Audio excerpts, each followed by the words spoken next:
दिव्यलोक से संदेश। प्रिय मालिक पूज्य बाबूजी महाराज।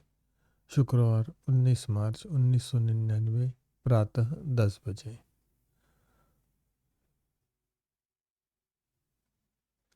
मालिक ओझरों में है। देखो, वह भी तुमको नहीं भूलते हैं। उदास मत हो। आत्माओं को मिलने से कोई नहीं रोक सकता। इस प्रकार से बिना थकान के तुम मेरे पुत्र की यात्रा से लाभान्वित हो रही हो। मेरी बिटिया धन्य हो। तुम्हारे हृदय की पुकार हमेशा सुनी जाती है। सावधान रहो। अब और लिखित रूप में संदेशों को मत बांटना। तुम खुद ही मुसीबतों को आमंत्रित करोगी जिनकी तुम्हें कोई ज़रूरत नहीं है। आखिरकार बात बाहर निकल आएगी। यह मानवीय है। कुछ पहलुओं पर साथ में विचार करना, उन पर ध्यान देना ठीक है। फिलहाल यहीं तक रहने दो, बाबूजी महाराज। शनिवार 20 मार्च 1999 ओजेरो में प्रातः 9 बजे का ध्यान।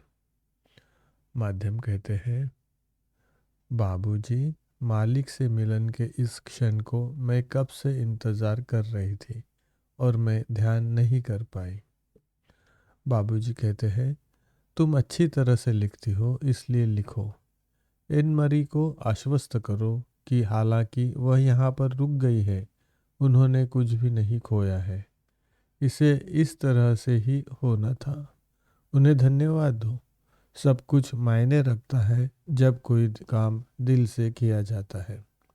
जैसे मैंने कहा था, वैसे ही अच्छी तरह से संदेशों के लिए कार्य करना। प्रतीक्षा मत करो।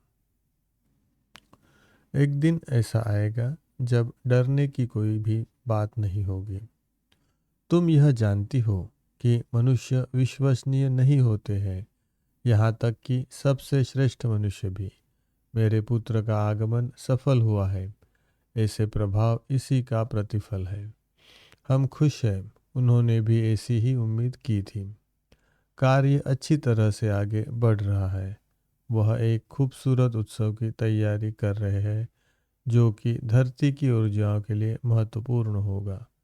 भले ही तुम इसे नहीं समझ सकती हो और इसके परिणाम भी प्रत्यक्ष न हो, महत्वपूर्ण बात यह है कि यह ऐसा ही है। हमारे संपर्क ने माध्यम को खोल दिया है। अब तुम ध्यान कर सकती हो। इस सेमिनार के अंत तक हमारे साथ अच्छी तरह से जुड़ी रहो, बाबूजी महाराज।